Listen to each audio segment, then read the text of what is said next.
نحمدہ ونصلی علی رسولہ الکریم اما بعد بسم اللہ الرحمن الرحیم اللہم صلی علی محمد وعلی آل محمد کما صلیت علی ابراہیم وعلی آل ابراہیم انک حمید مجید اللہم بارک علی محمد وعلی آل محمد کما بارکت علی ابراہیم وعلی آل ابراہیم انک حمید مجید رب اشرح لی صدری ویسر لی امری واحلل عقدۃ من لسانی یفقہوا قولی واجعل لی وزیرا من اہلی آمین یا رب العالمین۔ ناظرین کرام السلام علیکم ورحمۃ اللہ وبرکاتہ۔ بیان سیرت سیریز میں آپ کو خوش آمدید کہتے ہیں۔ رسالت میں آپ صلی اللہ علیہ وآلہ وسلم کی حیات طیبہ کے تعلق سے گفتگو جاری ہے، اور آج انشاءاللہ تعالی جس موضوع اور پہلو پر ہم حیات طیبہ کے تعلق سے بات کریں گے وہ یہ ہے کہ ایمان کی شعاعیں مکہ سے باہر اور واقعہ طائف سن 10 نبوی کے حالات کا آج ہم ذکر کریں گے آپ کی خدمت میں۔ اہم ترین واقعہ تو واقعہ طائف ہے، اس کا تذکرہ تھوڑی دیر میں آپ کے سامنے آئے گا، اور ساتھ ہی ساتھ مکہ مکرمہ سے باہر کچھ لوگوں نے اسلام قبول کیا ہے، اور اس کو ہم کہہ رہے ہیں ایمان کی شعاعیں مکہ مکرمہ سے باہر، اس کا تذکرہ بھی آپ کی خدمت میں پیش کریں گے۔ سن 10 نبوی کا تذکرہ ہے، آغاز وحی کو 10 برس ہوا چاہتے ہیں۔ عام الحزن کا ذکر ہو چکا ہے کہ جس سال ابو طالب اور حضرت خدیجہ رضی اللہ تعالی عنہ کا انتقال ہوا، اور اللہ کے پیغمبر صلی اللہ علیہ وسلم کے لیے مشکلات میں اضافے کا معاملہ ہے کہ آپ کے چچا ایک اعتبار سے ظاہری اسباب کے تحت آپ کے لیے ڈھال بنے ہوئے تھے، مگر ابو طالب کا انتقال ہو گیا۔ ابو طالب کے بعد ابو لہب قریش کا سردار بن گیا۔ یہ ہے بڑا ایک کریٹیکل موقع۔ یہ وہ کون ہے جس کے بارے میں قرآن کہتا ہے تبت یدا ابی لہب و تب، ابو لہب کے ہاتھ ٹوٹ جائیں، وہ ہلاک و برباد ہو جائے۔ حاصل کلام یہ ہے کہ وہ جو دشمن نمبر 1 تھا وہ سردار بن گیا قریش کا، اور ابو طالب کی موجودگی تک قریش کے دیگر لوگ بھی ہمت نہیں کر پاتے تھے نبی کریم صلی اللہ علیہ وسلم کے خلاف، یا اور لوگ بھی نبی کریم صلی اللہ علیہ وسلم کے خلاف کوئی حتمی اور واضح اقدام کا فیصلہ نہیں یا ہمت نہیں کر پاتے تھے، مگر اب تو ابو لہب قریش کا سردار بن گیا۔ چنانچہ یہ وہ موقع ہے کہ جب اللہ کے پیغمبر علیہ الصلوۃ والسلام نے محسوس کیا کہ اب مکہ مکرمہ سے باہر نکل کر کسی علاقے کی طرف جا کر دعوت کا کام کرنا چاہیے، اس کے لیے آپ نے انتخاب فرمایا طائف کا۔ اس کے تعلق سے کلام پیش خدمت ہے۔ شوال 10 نبوی میں نبی صلی اللہ علیہ وآلہ وسلم طائف تشریف لے گئے کہ ممکن ہے کہ وہاں لوگ آپ کی دعوت قبول کر لیں، آپ کو پناہ دے دیں اور آپ کی قوم کے خلاف آپ کی مدد کریں، لیکن وہاں نہ کوئی پناہ دہندہ ملا نہ مددگار، بلکہ الٹے انہوں نے سخت اذیت پہنچائی اور ایسی بدسلوکی کی کہ خود آپ صلی اللہ علیہ وسلم کی قوم نے ویسی بدسلوکی نہ کی تھی۔ اللہ کے پیغمبر اس امید سے تشریف لے گئے صلی اللہ علیہ وسلم کہ وہاں آپ کے ننیالی رشتہ دار بھی موجود تھے کہ شاید یہاں سے کوئی آپ کو مدد میسر آ سکے، اور آپ کی قوم جو آپ کی جان کے در پہ ہو چکی ہے اور ابو طالب کا بھی اب انتقال ہو گیا، تو اس تناظر میں شاید آپ کی کوئی مدد کا اہتمام ہو سکے۔ ظاہر کے اسباب کے تحت یہ ارادہ اللہ کے رسول نے کیا صلی اللہ علیہ وسلم۔ اور ناظرین کرام غور فرمائیے گا، آپ تو اللہ کے رسول ہیں، براہ راست اللہ کی نگرانی میں وحی بھی آپ پر آ رہی ہے، مگر اسباب آپ نے ضرور اختیار فرمائے ہیں، اور امت کو تعلیم دی جا رہی ہے کہ معاملات اس دنیا کے اندر بہرحال اسباب استعمال کرنے پڑتے ہیں، گو کہ اصل بات تو مسبب الاسباب کے حکم کی ہے، یعنی رب العالمین کی، مگر اسباب کے تحت دنیا چلتی ہے تو اسباب کو بھی اختیار کرتے گئے ہیں رسول اللہ علیہ الصلوۃ والسلام۔ آگے ذکر ہے طائف مکے سے تقریباً 60 میل دور ہے۔ آپ صلی اللہ علیہ وسلم نے مسافت آتے جاتے پیدل طے فرمائی تھی۔ آپ صلی اللہ علیہ وسلم کے ہمراہ آپ کے آزاد کردہ غلام حضرت زید بن حارثہ رضی اللہ تعالی عنہ تھے۔ راستے میں جس قبیلے سے گزر ہوتا اسے اسلام کی دعوت دیتے، لیکن کسی نے بھی یہ دعوت قبول نہ کی۔ مستقل آپ کا مشن جاری ہے۔ وہ جو سورہ مدثر میں حکم ہوا قم فانذر، کھڑے ہو جائیے اور لوگوں کو ڈرائیے، اللہ کے عذاب سے خبردار کیجیے، وہ کام دعوت دین کا مستقل جاری ہے، اللہ کی طرف بلانے کا، اللہ کے عذاب سے ڈرانے کا وہ کام مستقل جاری ہے۔ چنانچہ طائف تشریف تو لے جا رہے ہیں، 60 میل کا فاصلہ ہے، البتہ راستے میں جو قبائل ملتے ہر ایک کے سامنے آپ نے دعوت توحید پیش کی، مگر کسی نے دعوت قبول نہیں کی ہے۔ اگلی بات مخالفین کی زبان درازی، اللہ کے پیغمبر علیہ الصلوۃ والسلام پر کیا بیتی، اب آئیے اس کا تذکرہ آپ کے سامنے رکھتے ہیں۔ جب طائف پہنچے تو قبیلہ ثقیف کے 3 سرداروں کے پاس تشریف لے گئے جو آپس میں بھائی تھے۔ یہ بھی نوٹ کیجئے گا طائف نسبتاً ایک ٹھنڈا علاقہ ہے، پہاڑی علاقہ ہے، اور اس زمانے میں لوگ ذرا ٹھنڈک کے حصول کے لیے بھی اس علاقے میں جا کر قیام کیا کرتے تھے۔ 3 سرداروں کے پاس آپ اولاً تشریف لے گئے، اور وہ آپس میں بھائی بھی تھے۔ آپ صلی اللہ علیہ وسلم نے انہیں اللہ کی اطاعت اور اسلام کی مدد کی دعوت دی، توحید کی دعوت پیش کی اور اسلام کی مدد کرنے کی دعوت دی۔ جواب میں ایک نے کہا معاذ اللہ، یہ بدترین کلام ہے جو ان لوگوں نے کیا ہے، یہ بدترین زبان درازی جو ان اشخاص کی زبانوں پر آئی ہے۔ اور نوٹ کیجئے گا، اللہ کی راہ میں کائنات کی عظیم ترین ہستی بعد از خدا بزرگ تو یہ قصہ مختصر۔ رسول اللہ علیہ السلام کو کیا کچھ سننا پڑا ہے، ذرا اندازہ تو کیجئے ان الفاظ سے۔ جواب میں ایک نے کہا کہ وہ کعبے کا پردہ پھاڑے اگر اللہ نے تمہیں رسول بنایا ہو۔ اللہ اکبر کبیرہ، ایک یتیم کو اللہ نے رسول بنایا، اللہ کو کوئی اور نہ ملا، کوئی سردار نہ ملا مکہ طائف کا، یہ بد کلامی تھی ان لوگوں کی۔ تو کہنے لگا ایک شخص ان میں سے وہ کعبے کا پردہ پھاڑے اگر اللہ نے تمہیں رسول بنایا ہو۔ دوسرے نے کہا کیا اللہ کو تمہارے علاوہ کوئی اور نہ ملا؟ ہم جیسے سردار بھی تو موجود ہیں، قریش کے اور بھی سردار موجود ہیں، کسی بڑے سردار کو اللہ تعالیٰ اپنا رسول بناتا، ایک یتیم جو ماضی میں یتیم رہا اس کو اللہ نے اپنا رسول بنایا، معاذ اللہ ثم معاذ اللہ۔ تیسرے نے کہا میں تم سے ہرگز بات نہ کروں گا، اگر تم واقعی پیغمبر ہو تو تمہاری بات رد کرنا میرے لیے انتہائی خطرناک ہے، اور اگر تم نے اللہ پر جھوٹ گھڑ رکھا ہے تو پھر مجھے تم سے بات کرنی ہی نہیں چاہیے۔ اللہ اکبر، یہ ہے انتہائی درجے کی بد کلامی، زبان درازی جو کچھ اللہ کے رسول علیہ السلام نے فیس کیا ہے۔ یہ جواب سن کر آپ صلی اللہ علیہ وسلم وہاں سے اٹھ کھڑے ہوئے اور صرف اتنا فرمایا تم لوگوں نے جو کچھ کیا بہرحال اسے پس پردہ ہی رکھنا۔ بڑی امید لے کر آپ تشریف لے گئے تھے، مگر یہاں تو ایسی بدترین بد زبانی و بد کلامی ہے جو سامنے آ رہی ہے۔ البتہ ان سے کہا کہ بس بات اپنے تک ہی محدود رکھنا، کیونکہ آپ کا ارادہ تھا کہ اس طائف کے علاقے میں اور لوگوں کے پاس جا کر دعوت توحید آپ پیش کریں۔ رسول اللہ صلی اللہ علیہ وآلہ وسلم نے طائف میں 10 دن قیام فرمایا، اور اب اندازہ کیجئے انوائرمنٹ کیا ہوگی، کوئی بھی سننے کو تیار نہیں، اور سرداروں کی تو ایک حیثیت ہوا کرتی تھی، باقی لوگ تو ان کے تابع ہوتے ہیں، تو سرداروں کی یہ بد کلامی سے آپ اندازہ کیجئے کہ 10 دن کیا کچھ بیتا ہوگا رسول اللہ علیہ السلام پر، مگر آپ نے اپنے کام کو جاری رکھا، ایک ایک کے پاس گئے ہوں گے، سرداروں کے پاس بھی، عام لوگوں کے پاس بھی۔ آگے لکھا ہے اس دوران آپ صلی اللہ علیہ وسلم ان کے ایک ایک سردار کے پاس تشریف لے گئے اور ہر ایک سے گفتگو کی، لیکن سب کا ایک ہی جواب تھا کہ تم ہمارے شہر سے نکل جاؤ۔ ایک ہے نا قبول نہ کرنا، ایک ہے بد کلامی کرنا، اور ایک ہے دھمکیاں دینا کہ تم ہمارے شہر سے نکل جاؤ۔ یہ کیا ہمارے ماحول میں آ کر، ہمارے معاشرے میں آ کر، ہمارے شہر میں آ کر ایک اللہ کی توحید کی دعوت پیش کی جا رہی ہے، پتہ نہیں کتنے بتوں کو مانتے ہوں گے یہ لوگ بھی، 360 تو مکہ مکرمہ میں رکھے ہوئے تھے بیت اللہ کے ساتھ ان مشرکین نے۔ تو یہ ہے جو دھمکیاں بھی ان کی طرف سے دی گئیں، بلکہ انہوں نے اپنے اوباش لڑکوں کو آپ صلی اللہ علیہ وسلم کے پیچھے لگا دیا، جو گالیاں دیتے، تالیاں پیٹتے اور شور مچاتے آپ صلی اللہ علیہ وسلم کے پیچھے لگ گئے، اور دیکھتے ہی دیکھتے اتنی بھیڑ جمع ہو گئی کہ آپ صلی اللہ علیہ وسلم کے راستے کی دونوں جانب لائن لگ گئی۔ اللہ اکبر، معاذ اللہ، یہ بدترین باتیں ہیں، گالیاں دی ہیں، تالیاں پیٹی ہیں، شور مچایا ہے، اور سارے کے سارے جمع ہو گئے، دائیں بائیں ایک لائن لگ گئی ہے آپ کے خلاف بد کلامی کرتے کرتے۔ ان لوگوں نے یہ پورا ایک مجمع جو ہے وہ جمع کر دیا۔ اللہ اکبر، پھر گالیوں اور بد زبانیوں کے ساتھ ساتھ پتھر بھی چلنے لگے، جس سے آپ صلی اللہ علیہ وسلم کی ایڑی پر اتنے زخم آئے کہ دونوں جوتے خون میں تر بتر ہو گئے۔ ناظرین کرام ذرا غور فرمائیے کہ اللہ کی راہ میں اللہ کے پیغمبر علیہ السلام پر یہ بھی بیتی ہے۔ انہوں نے صرف زبانی بد کلامیاں نہیں کی ہیں بلکہ پتھر بھی برسائے، اور سیرت نگاروں نے یہ بھی لکھا کہ ٹخنوں کے نشانے لے لے کر پتھر مارے گئے، اور جس میں مبارک لہو لہان بھی ہوا ہے، اور آپ صلی اللہ علیہ وسلم کے جوتے خون میں تر بتر ہو گئے۔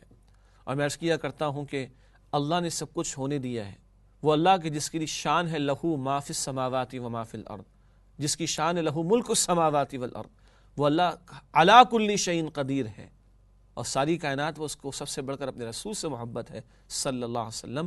اللہ نے سب کچھ ہونے دیا ہے، میرے اور آپ کے لیے سبق ہے، ہم سب کے لیے سبق ہے، امت کے لیے سبق ہے۔ اللہ کی راہ میں یہ سب کچھ بیتا ہے رسول اللہ علیہ السلام پر، اور اللہ نے بیتنے دیا ہے۔ ساری کائنات کی مخلوق کا خون ایک طرف ہے، مقدس ترین خون ہے رسول اللہ علیہ السلام کا، جو طائف کی گلیوں میں بہہ رہا ہے۔ اندازہ کیجئے اس بات کا، اور اللہ نے بہنے دیا ہے۔ کل مجھ جیسے اور ہم جیسے جو ہے وہ نالائق قسم کے امتی کھڑے ہو کر یہ نہ کہیں صاحب دین کا کام کیسے کریں، بڑے مشکل حالات ہیں، ہمیں تو یہ مشقت آ جائے گی، وہ تکلیف جھیلنا پڑ جائے گی۔ اللہ کے رسول علیہ السلام سے یہ سب کچھ ہمیں مل رہا ہے، یہ سب کچھ بیت رہا ہے، اور رب کائنات جو کل اختیار رکھتا ہے اس سے یہ سب کچھ ہونے دیا ہے تاکہ کل کوئی امتی کھڑا ہو کر بہانے نہ بنائے، کوئی لیم ایکسکیوز پیش نہ کرے اور بہانے بنا کر دین کے کام سے جی نہ چرائے۔ اللہ مجھے اور آپ کو، ہم سب کو اس سے محفوظ رکھے۔ اور سیرت کا یہ بیان یہ لفاظی تو نہیں ہے، یہ حقیقتیں جو بیتی ہیں، اور بہرحال بیان کرنا تو بڑا آسان ہے، سن لینا بھی ہمارے لیے آسان ہے، مگر اپنے آپ کو اس نوعیت کی کیفیات میں رکھنے کی کوشش کرنا، اس کا حوصلہ بھی لانا بڑی بات ہے، اس کا ارادہ کرنا بھی بڑی بات ہے۔ ارادہ تو رکھیں، آزمائشیں مانگی نہیں جاتی اللہ سے، ہاں اگر آئیں تو اللہ سے صبر کی، استقامت کی دعا کی جاتی ہے۔ ربنا افرغ علینا صبرا، اے ہمارے رب ہم پر صبر کے دہانوں کو کھول دے۔ اللہ ہم سب کو اپنے دین کی دعوت کے کام کے لیے، اپنے دین کی محنت کے لیے، اپنے دین کی جد و جہد کے لیے قبول فرمائے۔ ادھر حضرت زید رضی اللہ تعالیٰ عنہ بن حارثہ ڈھال بن کر چلتے ہوئے پتھروں کو روک رہے تھے، جس سے ان کے سر میں کئی جگہ چوٹ آ گئی۔ رسول اللہ پر تو پتھر برس رہے ہیں صلی اللہ علیہ وسلم، مگر حضرت زید رضی اللہ تعالیٰ عنہ ڈھال بنتے بنتے اس قدر ان کے معاملات آئے کہ ان کے سر میں کئی جگہ چوٹ آ چکی ہے۔ بدماشوں نے یہ سلسلہ برابر جاری رکھا، یہاں تک کہ آپ کو ربیعہ کے بیٹوں عتبہ اور شیبہ کے ایک باغ میں پناہ لینے پر مجبور کر دیا۔ یہ باغ طائف سے 3 میل کے فاصلے پر واقع تھا۔ جب آپ نے یہاں پناہ لی تو بھیڑ واپس چلی گئی۔ یہاں آگے جاں بخشی کا معاملہ ہوا، مگر یہاں اگلا ایک بڑا پیارا، بڑا دلچسپ اور بڑا قیمتی اور بڑا موٹیویشن والا ایک واقعہ ہمارے سامنے آ رہا ہے، آئیے اس کو بھی تھوڑا سمجھتے ہیں۔ ادھر آپ صلی اللہ علیہ وسلم کو ربیعہ کے بیٹوں نے اس حالت زار میں دیکھا تو ان کے جذبہ قرابت میں حرکت پیدا ہوئی، اور انہوں نے ایک عیسائی غلام کو جس کا نام عبداس تھا بلا کر کہا کہ اس انگور سے ایک گچھا لو اور اس شخص کو دے آؤ۔ اب آپ سوچئے، نبی علیہ السلام کی محنت تو سوال ہی پیدا نہیں ہوتا کہ رائے گا جائے، اللہ نے کیا کیا اہتمام کیا ہے قبولیت حق کے لیے۔ اندازہ کیجئے کہ اس واقعے سے یہ عداس جو کہ غلام ہے وہ لے کر آتا ہے رسول اللہ علیہ السلام کے پاس یہ انگور۔ جب اس نے انگور آپ صلی اللہ علیہ وسلم کی خدمت میں پیش کیا تو آپ نے بسم اللہ کہہ کر ہاتھ بڑھایا اور کھانا شروع کیا۔ بسم اللہ پڑھ کر کھانا، یہ رسول اللہ علیہ السلام نے طریقہ ہمیں بتایا ہے، آپ نے اسی طریقے کے مطابق عمل کیا۔ عداس نے کہا یہ جملہ تو اس علاقے کے لوگ نہیں بولتے۔ رسول اللہ صلی اللہ علیہ وسلم نے فرمایا تم کہاں کے رہنے والے ہو اور تمہارا دین کیا ہے؟ اس نے کہا میں عیسائی ہوں اور نینوا کا باشندہ ہوں۔ رسول اللہ صلی اللہ علیہ وسلم نے فرمایا اچھا تم مرد صالح یونس بن متہ کی بستی کے رہنے والے ہو؟ اس نے کہا آپ صلی اللہ علیہ وآلہ وسلم یونس بن متہ کو کیسے جانتے ہیں؟ رسول اللہ صلی اللہ علیہ وسلم نے فرمایا وہ میرے بھائی تھے، وہ نبی تھے اور میں بھی نبی ہوں۔ اللہ اکبر۔ اور عداس سمجھ گیا کہ یہ بات کوئی نبی ہی بتا سکتا ہے، کسی اور کے تو لیے ممکن نہیں ہے۔ یہ سن کر عداس رسول اللہ صلی اللہ علیہ وسلم پر جھک پڑا اور آپ کے سر اور ہاتھ پاؤں کو بوسہ دیا اور گویا اس نے بھی حق قبول کر لیا۔ یہ ذکر تفصیل سے مزید آپ کو سیرت کی کتابوں میں ملے گا۔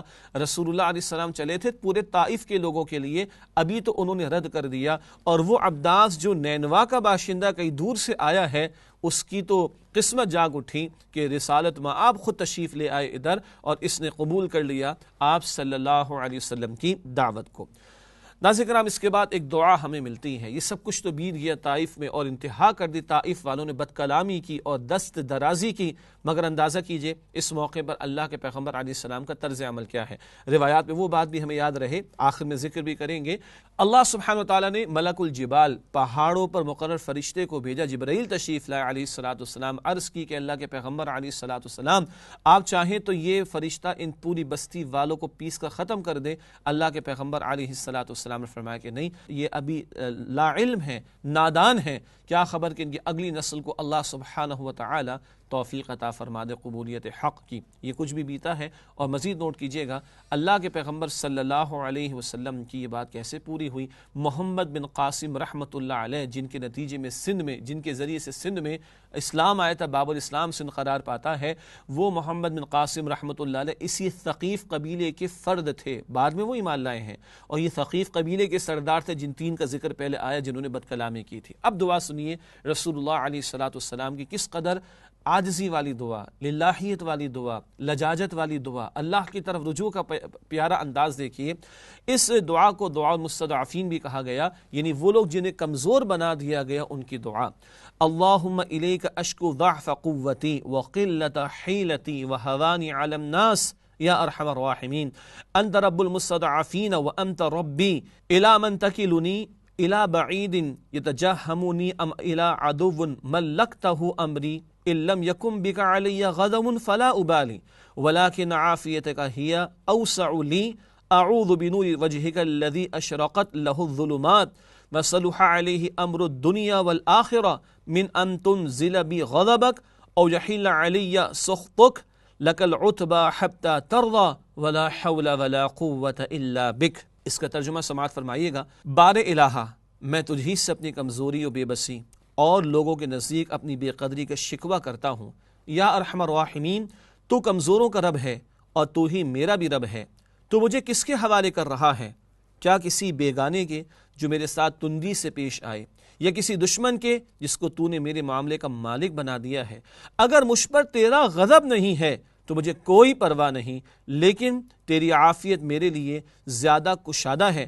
میں تیرے چہرے کے اس نور کی پناہ چاہتا ہوں جس سے تاریکیاں روشن ہو گئیں اور جس پر دنیا و آخرت کے معاملات درست ہوئے، کہ تو مجھ پر اپنا غضب نازل کرے یا تیرا عطاب مجھ پر وارد ہو۔ تیری ہی رضا مطلوب ہے یہاں تک کہ تو خوش ہو جائے، اور تیرے بغیر کوئی زور اور طاقت نہیں۔ یہ ہے دعا، اور کس قدر خوبصورت بات۔ اللہ اگر اس سب میں تو مجھ سے راضی ہے فلا ابالی، تو مجھے کوئی پرواہ نہیں، یہ تیری راہ میں سب کچھ آیا، تو راضی ہے تو مجھے کسی کی کوئی فکر نہیں۔ کیا اللہ کی طرف رجوع کا طریقہ اللہ کے پیغمبر علیہ السلام نے سکھایا۔ اس کے بعد ایک اور قیمتی واقعہ پیش آیا۔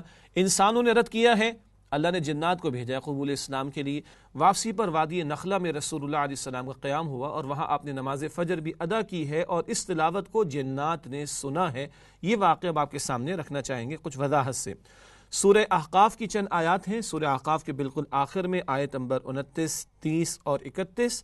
یہاں اس واقعے کو اللہ سبحانہ و تعالی نقل فرمائے۔ پہلے ترجمہ کرتے ہیں، پھر اس کی تھوڑی وضاحت آپ کے سامنے رکھیں گے۔ ارشاد ہو رہا ہے اس مقام پر، وَإِذْ صَرَفْنَا إِلَيْكَ نَفَرًا مِنَ الْجِنِّ يَسْتَمِعُونَ الْقُرْآنَ فَلَمَّا حَضَرُوهُ قَالُوا أَنصِتُوا فَلَمَّا قُضِيَ وَلَّوْا إِلَىٰ قَوْمِهِمْ مُنذِرِينَ قالوا يا قومنا إنا سمعنا كتابا أنزل من بعد موسى مصدقا لما بين يديه يهدي إلى الحق وإلى طريق مستقيم يا قومنا أجيبوا داعي الله وآمنوا به يغفر لكم من ذنوبكم ويجركم من عذاب أليم۔ یہ سورہ احقاف آیت 29، 30 اور 31، ان آیات کا ترجمہ پیش خدمت ہے۔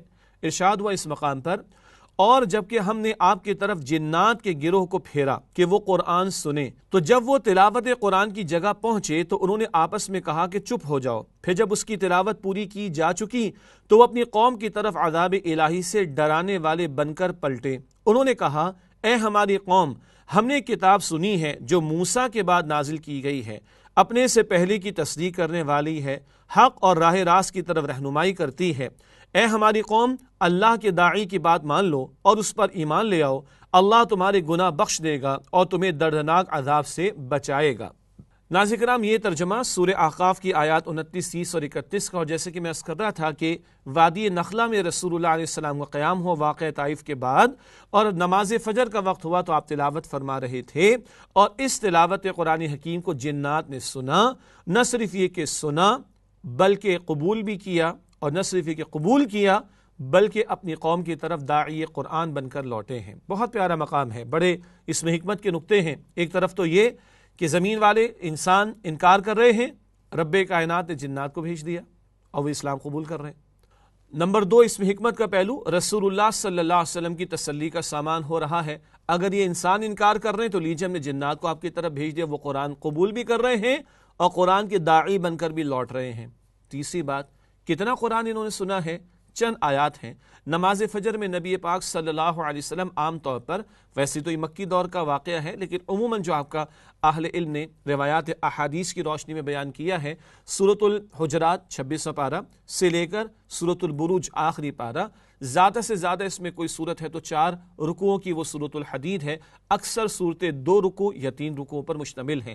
یہ عام طور پر معمول تھا نبی اکرم صلی اللہ علیہ وسلم کا نماز فجر میں۔ اور آپ اندازہ کیجئے کہ اتنا قرآن سنا ہے جنات نے، ایک مرتبہ سنا ہے، ایمان ہی فقط نہیں لے آئے بلکہ قرآن کے داعی بن کر لوٹے ہیں۔ میرے اور آپ کے لیے بھی بڑا پیغام ہے، ہم نے تو نہ جانے کتنی مرتبہ قرآن پڑھا ہے، سنا ہے، کچھ سمجھا بھی ہوگا، ممکن ہے قرآن کے کورسز بھی کیے ہوں، ممکن ہے قرآن حکیم کے طویل کورسز جو سالوں پر مشتمل ہوتے ہیں ان سے بھی ہم گزرے ہوں۔ قرآن حکیم کے ساتھ ہمارا قلبی لگاؤ، قرآن حکیم کے ساتھ ہمارا عملی تعلق، اور صرف اس قرآن کا پڑھنا پڑھانا ہی نہیں، اس کو آگے بڑھانا، اس کی دعوت کو دوسروں تک پہنچانا، اس کے احکامات کے نفاذ کی جد و جہد کرنا، کیا یہ ہمارے پیش نظر ہے یا نہیں؟ یہ واقعہ ہمیں بھی غور و فکر کی دعوت دیتا ہے۔ اس کے بعد اللہ کے پیغمبر علیہ الصلوۃ والسلام مکہ مکرمہ تشریف لائے ہیں اور آنے سے قبل آپ نے مختلف سرداران قریش کو پیغام بھجوایا۔ یہ بڑا ایک اہم موقع ہے، بڑا ایک نزاکت والا موقع بھی ہے، لیکن غور و فکر کا سامان اس میں بھی موجود ہے۔ ابو لہب سردار بنا ہوا ہے قریش کا اور جان کا دشمن بھی ہے، دشمن نمبر 1 ہے وہ اسلام کو، نبی اکرم علیہ الصلوۃ والسلام کا۔ چنانچہ اللہ کے پیغمبر علیہ السلام نے مختلف سرداران قریش کو یا دیگر سرداروں کو پیغام بھجوایا کہ بھائی آؤ اور مجھے اپنی حفاظت میں لے کر جاؤ۔ ظاہری اعتبار سے اس وقت یہ کیفیت بھی ہے، مطعم بن عدی یہ شخص ابھی ایمان تو نہیں لایا بلکہ بعد میں بھی نہیں لایا، مگر سارے ایمان نہ لانے والے بھی برابر نہیں ہوتے۔ ابو طالب بھی چچا ہیں رسول اللہ علیہ السلام کے اور ابو لہب بھی چچا تھا، زمین و آسمان سے زیادہ کا فرق ہے۔ بہرحال مطعم بن عدی آیا، اپنے بیٹوں کو لے کر آیا، ہتھیار سجا کر لے کر آیا اور اللہ کے رسول علیہ السلام اس حفاظت میں مکہ مکرمہ میں داخل ہوئے۔ ابو جہل نے پوچھا کہ مطعم کیا تو ایمان قبول کر چکا ہے؟ اس نے کہا کہ نہیں بلکہ میں نے پناہ دے دی ہے۔ تو ابو جہل نے بھی کہا جس کو تو نے پناہ دے دی ہماری طرف سے بھی اس کو پناہ مل گئی ہے۔ ظاہری حالات کے اعتبار سے اس قدر یہ کیفیت ہے ابھی مکہ مکرمہ میں جب رسول اللہ صلی اللہ علیہ وسلم داخل ہوئے ہیں۔ اس کے بعد ناظرین کرام یہ سن 10 نبوی ہی ہے اور موسم حج آیا چاہتا ہے، اور رسول اللہ علیہ الصلوۃ والسلام اس موقع کو غنیمت جانتے تھے کیونکہ عرب بھر سے لوگوں کا آنا ہوتا تھا، چنانچہ آپ تلاش میں رہتے کہ کسی تک پیغام پہنچے اور جو تلاش حق کی جو سجو میں ہو وہ حق کی دعوت کو قبول کر لیں۔ اس سال یہ سن 10 نبوی ہے، موسم حج ہے۔ رسول اللہ صلی اللہ علیہ وسلم طائف سے مکہ تشریف لائے اور یہاں افراد اور قبائل کو پھر سے اسلام کی دعوت دینی شروع کی۔ موسم حج قریب تھا، اس لیے فریضہ حج کی ادائیگی کے لیے دور و نزدیک سے ہر جگہ سے پیدل اور سواروں کی آمد شروع ہو چکی تھی، اور یہ بات پہلے بھی آ چکی ہے کہ اس کو اللہ کے پیغمبر علیہ السلام اویل کرتے تھے۔ شیب ابی طالب کا ذکر ہوا تھا پچھلی نشستوں میں، اور 3 برس کی قید کا معاملہ یا مقید رہنے کا معاملہ یا محصور رہنے کا معاملہ ہوا، مگر جب حرمت والے مہینے آتے تو کوئی جاں بخشی کا معاملہ ہوتا، اور انہی حرمت والے مہینوں میں جب حج کو ادا کرنے کا موقع آتا تو نبی علیہ السلام اس موقع کو غنیمت جانتے، اس کو اویل کرتے اور لوگوں تک پیغام حق کو پہنچایا کرتے تھے۔ رسول اللہ صلی اللہ علیہ وسلم نے اس موقع کو غنیمت سمجھا اور ایک ایک قبیلے کے پاس جا کر اسے اسلام کی دعوت دی، لیکن کسی نے بھی اسلام قبول نہ کیا۔ دعوت کا عمل جاری ہے، مستقل جاری ہے، اور 23 برس کی مستقل سنت، سب سے بڑی سنت رسول اللہ علیہ الصلوۃ والسلام کی وہ دعوت توحید کی جاری رہی ہے۔ البتہ افراد نے کچھ قبول کیا ہے، قبائل نے تو رد کیا آپ کی دعوت کو، چند افراد نے قبول کیا، اور یوں ایمان کی شعائیں مکہ سے باہر جانا شروع ہو جائیں گی۔ باہر سے کچھ آنے والے لوگ، یثرب کی طرف سے آنے والے کچھ لوگ، وہ ایمان لائیں گے نبی اکرم صلی اللہ علیہ وسلم پر۔ جس طرح رسول اللہ صلی اللہ علیہ وسلم نے قبائل اور وفود پر اسلام پیش کیا، اسی طرح افراد اور اشخاص کو بھی اسلام کی دعوت دی۔ پھر اسی موسم حج کے کچھ عرصے بعد کئی افراد نے اسلام قبول کیا۔ اس سے یہ پتہ چلا کہ اللہ کے رسول علیہ السلام کی دعوت اجتماعی طور پر بھی تھی اور اللہ کے رسول علیہ السلام کی دعوت انفرادی طور پر بھی تھی۔ پرسنل کانٹیکٹ کے ساتھ بھی دعوت کا معاملہ ہو رہا تھا اور اجتماعی طور پر پبلکلی بھی دعوت کا عمل جاری تھا۔ اس سے یہ بھی معلوم ہوا کہ دعوتی دین کا عمل یہ دونوں پہلوؤں سے جاری رہے گا، اجتماعی طور پر بھی جس کو ہم پبلکلی کہیں گے، پبلک پلیسز پر کہیں گے، اعلانیہ کہیں گے، اور ایک خاص معاملہ وہ ہے انفرادی رابطے کا معاملہ، ذاتی رابطے کا معاملہ، پرسنل کانٹیکٹ کا معاملہ۔ یہ دونوں انداز سے رسول اللہ صلی اللہ علیہ وسلم دعوت دیتے ہوئے ہمیں دکھائی دیتے ہیں۔ وہ افراد جنہوں نے اسلام قبول کیا ان کے واقعات بھی بڑے دلچسپ ہیں، کچھ کا ذکر آپ کے سامنے رکھیں گے انشاءاللہ تعالی۔ پہلا واقعہ سوید رضی اللہ تعالی عنہ بن صامت کا ہے۔ یہ شاعر تھے، گہری سوجھ بوجھ کے حامل، اور یثرب کے باشندے تھے۔ یثرب مدینہ طیبہ کا پرانا نام ہے، اور جن افراد کا ذکر آ رہی عام افراد نہیں ہیں، گہری سمجھ بوجھ رکھنے والے ان میں سے با اثر افراد بھی موجود ہیں۔ یہ شاعر تھے، گہری سوجھ بوجھ کے حامل اور یثرب کے باشندے تھے۔ یہ حج یا عمرے کے لیے مکہ تشریف لائے۔ رسول اللہ صلی اللہ علیہ وسلم نے انہیں قرآن پڑھ کر سنایا اور اسلام کی دعوت دی۔ نوٹ کیجئے گا، جس کسی کے سامنے دعوت رکھی قرآن سنایا، قرآن سنایا، قرآن سنایا۔ دعوت دین کا اولین، اہم ترین، مؤثر ترین ذریعہ خود قرآن حکیم ہے، جس کو مستقل اور مسلسل رسول اللہ صلی اللہ علیہ وسلم نے اختیار فرمایا۔ انہوں نے یعنی سوید رضی اللہ تعالی عنہ نے اسلام قبول کر لیا اور مدینہ پلٹ کر آئے ہی تھے کہ جنگ بعاث چھڑ گئی اور اسی میں قتل کر دیے گئے۔ جنگ بعاث ایک بہت طویل جنگ جو یثرب میں ہوئی ہے، اس کا ذکر ابھی آگے بھی مختصراً آ رہا ہے۔ اگلی شخصیت جنہوں نے اسلام کی دعوت قبول کی وہ ایاس بن معاذ ہیں۔ یہ بھی یثرب کے باشندے تھے اور نوخیز جوان تھے۔ 11 نبوی میں جنگ بعاث سے کچھ پہلے ہی اوس کا ایک وفد خزرج کے خلاف قریش سے حلف و تعاون کی تلاش میں مکہ آیا تھا۔ آپ بھی اسی کے ہمراہ تشریف لائے تھے۔ اوس اور خزرج مشہور 2 قبائل ہیں جو مدینہ میں آباد تھے، انہی میں سے یہ ایک تھے، یعنی ایاس جن کا ذکر ہو رہا ہے۔ رسول اللہ صلی اللہ علیہ وسلم کو وفد کی آمد کا علم ہوا تو آپ ان کے پاس تشریف لے گئے اور فرمایا آپ لوگ جس مقصد کے لیے تشریف لائے ہیں کیا اس سے بہتر چیز قبول کر سکتے ہیں؟ یعنی یہ لوگ تو آئے ہیں اوس والے قریش سے تعاون لینے کے لیے خزرج کے خلاف، تو یہ اس مقصد کے لیے آئے ہیں۔ اللہ کے پیغمبر علیہ السلام نے اس بات کو ہائی لائٹ کر کے کہا کیا اس سے بہتر چیز میں آپ کو بتاؤں کہ جو اس سے زیادہ قیمتی ہو جو تم قبول کرو؟ پھر انہیں اسلام کی دعوت دی اور قرآن کی تلاوت فرمائی۔ پھر دیکھیے دعوت توحید پیش ہو رہی ہے، دعوت اسلام پیش ہو رہی ہے، قرآن سنایا جا رہا ہے، قرآن سنایا جا رہا ہے، قرآن سنایا جا رہا ہے۔ اہم ترین ذریعہ قرآن ہے جس کو رسول اللہ علیہ السلام نے دعوت کے آلے اور ذریعے کے طور پر استعمال فرمایا۔ ایاس بولے اے قوم یہ خدا کی قسم اس سے بہتر ہے جس کے لیے آپ لوگ یہاں تشریف لائے ہیں۔ غور کیجئے گا ان حضرات کو عربی کا معاملہ نہیں تھا، مسئلہ نہیں تھا، ہرڈل نہیں تھی، چنانچہ عربی میں قرآن تلاوت ہو رہا تھا، بات دل پر اثر کر رہی تھی، سمجھ آ رہی تھی، جس کا اظہار ایاس نے کیا ہے۔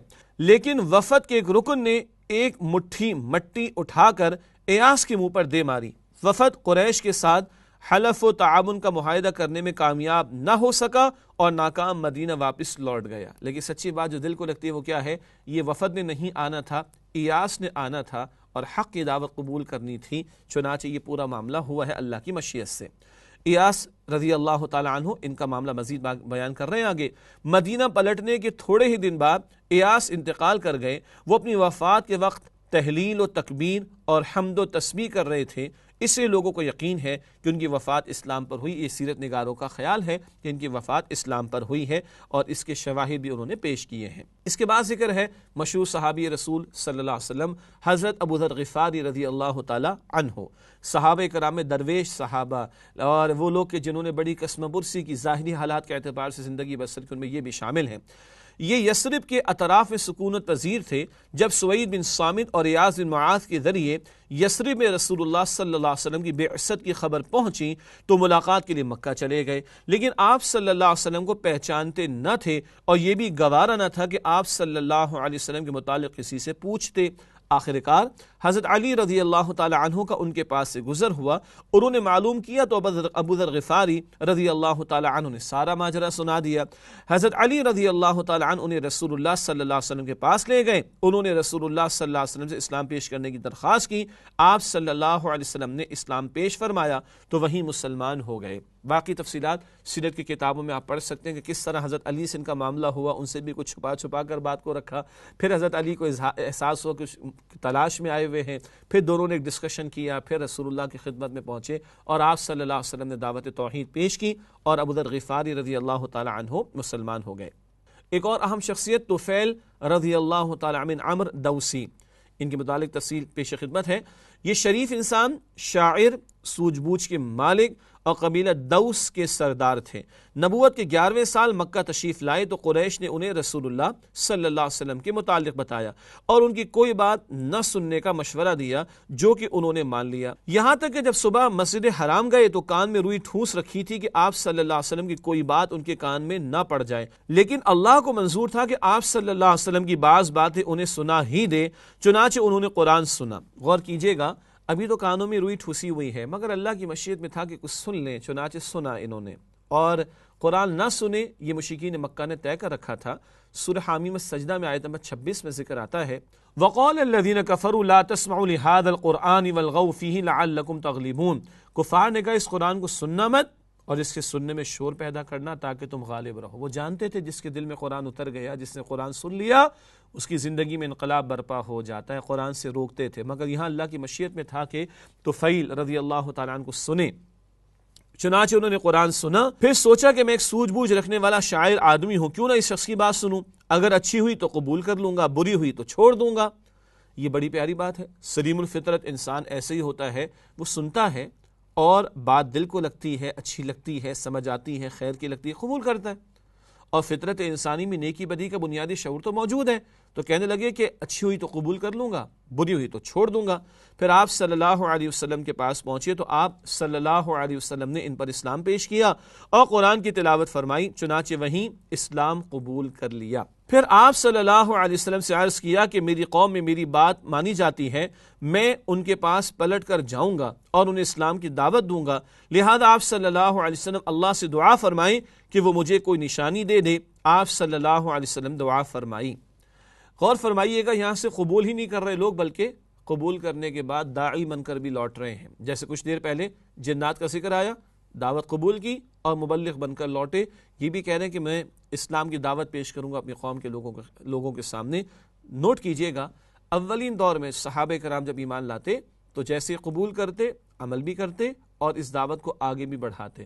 اور مزید نوٹ کیجئے گا، مکی دور میں شریعت کے احکامات تو کم آئے ہیں. مکی دور میں تو ایمان قبول کرنا، اخلاقی پہلو پر عمل کرنا، نماز کی فرضیت کا حکم آ چکا تھا، اور ساتھ ساتھ ایک بڑا فریضہ تھا دعوت دین کا. صحابہ ایمان قبول کرتے اور دعوت دین کے فریضے کو بھی انجام دینے میں لگ جاتے.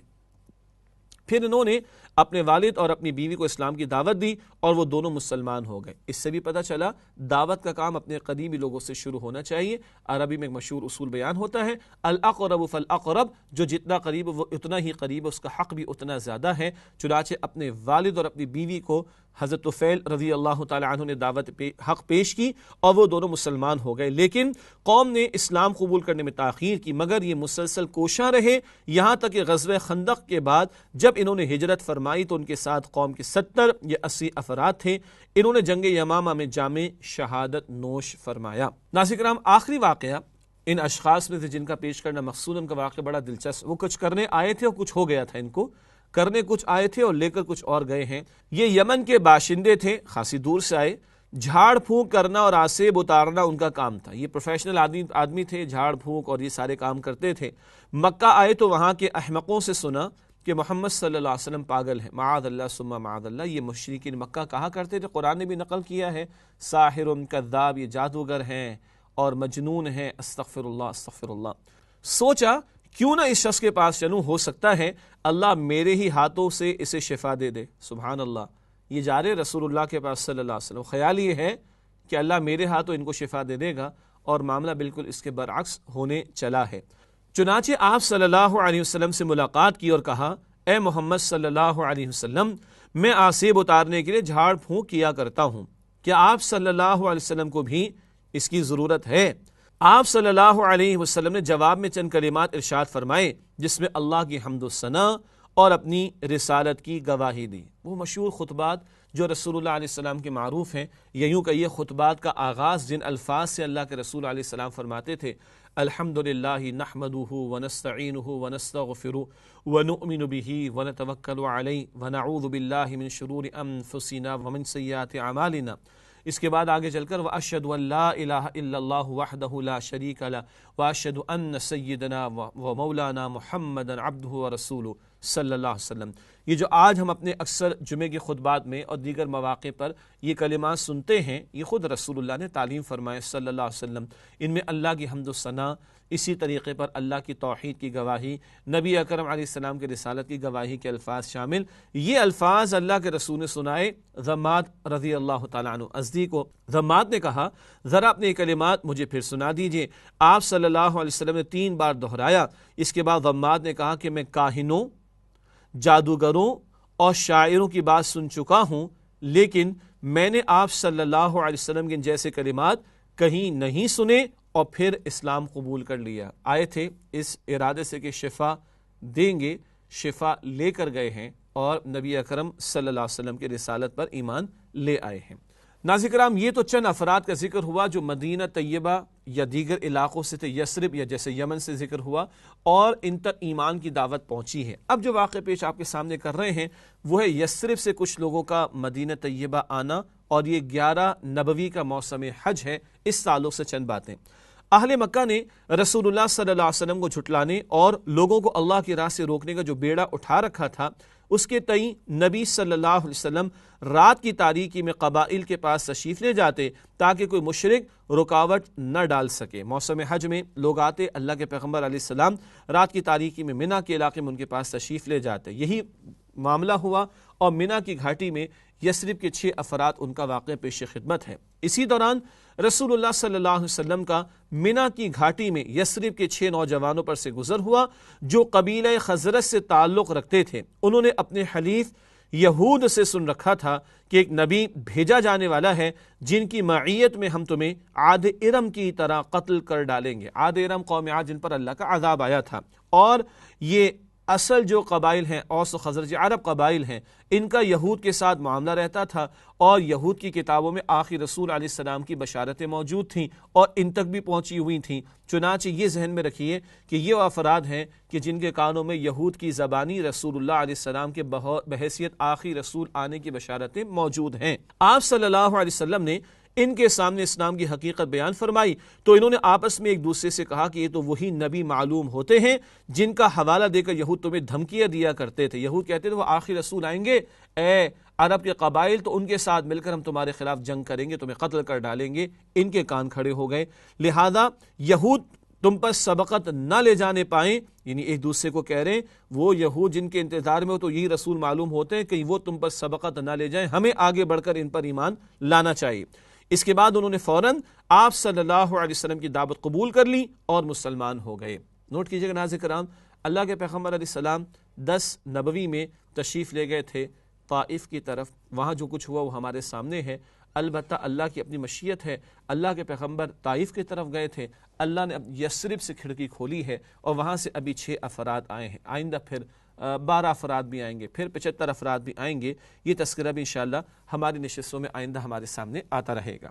اللہم صلی علی محمد وعلی آل محمد کما صلیت علی ابراہیم وعلی آل ابراہیم انک حمید مجید۔ اللہم بارک علی محمد وعلی آل محمد کما بارکت علی ابراہیم وعلی آل ابراہیم انک حمید مجید۔ وآخر دعوانا الحمد للہ رب العالمین، والسلام علیکم ورحمۃ اللہ وبرکاتہ۔